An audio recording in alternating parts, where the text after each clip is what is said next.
अब नहीं हमरो आज मोनो पर तो पूर्ति आज संगमों गई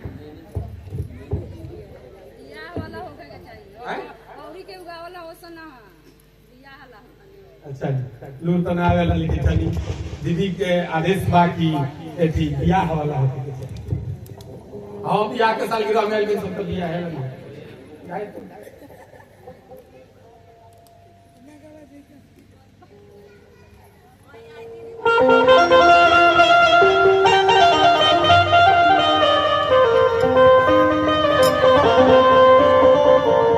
क्या कहते रे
मैंने जान लिया कि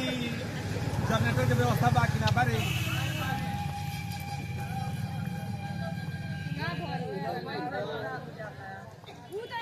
चल जाता नहीं लोग कहा जाने के वही बेर हम कहलिए कि मत जाए दिलो राखी लो जा दुकान उकान होई तो चल गई पैसा ना दिहन का चर्चा हाँ कितना तो दिरामो खला बताइए बात नहीं होता सुन लो शांत भाव से सुनो चलो राव आवाज सुन लीजिए बोली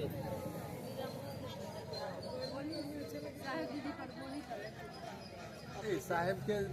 सदिया में नामी लाइक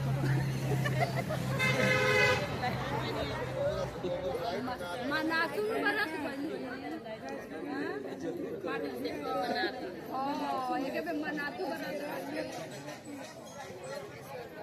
जानता नहीं दीदी अच्छा शांति बनाई लगन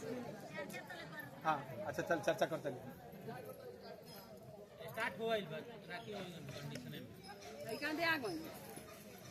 जानता नहीं दीदी याद करम लो कितना दूर बारात गइल हुई साहेब के याद करम लो झारखंड के पलामू जिला के मनातू गांव में आउ जमींदार साहेब की हन बारात गई रहे आउ दीदी हमार जमींदार के बेटी गुरु भाई गुरु बहन खातिर बर्तन मजस अपना लड़का लोग के नीचे सुतावस आ गुरु भाई गुरु बहन के सोफा पर पलंग पर सुतावस आ दिन भर गुरु भाई गुरु बहन आवे तो चाय बनावस खाना खियावस बर्तन मजस तब नु उनकरा साइज के चूड़ी आ गईल तब नु माँ भगवती साहेब खातिर दवाई लियनी ए बेरा तो रउआ लोगन से 5 बेर चाय बनावे के कह जाओ कि ठीक बार अपना गुरु भाई के तुम लोग संभाली हम तनी दोसर काम में बानी तो दीदी वो लायक मन बनावे के पड़ी दीदी तब जाके वो महादेव के से समीप घनत्व बढ़ी नजदीकी बढ़ी दीदी हमने के महादेव के चेला चेलिन बना चलल बनी सन रौरा व्यवहार आचरण रहन स्वभाव से देख के लोग शिव के शिष्य बन जाओ कि अरे बाप रे बाप ऐसा महादेव के चेला होला ऐसे दीदी ई काम करे के बा बोली से व्यवहार से विचार से लोग देख के महादेव के चेला चेलिन बन जाओ दीदी ऐसा काम करे के बा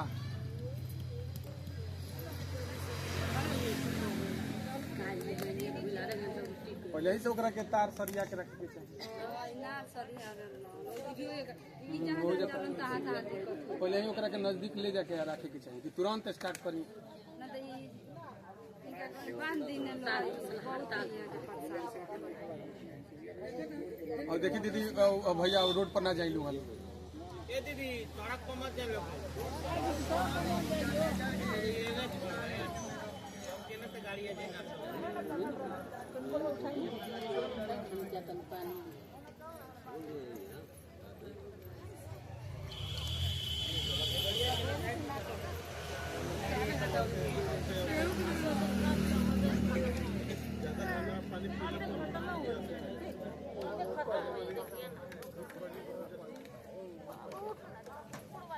तू लोग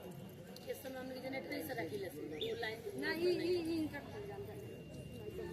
बहुत दिक्कत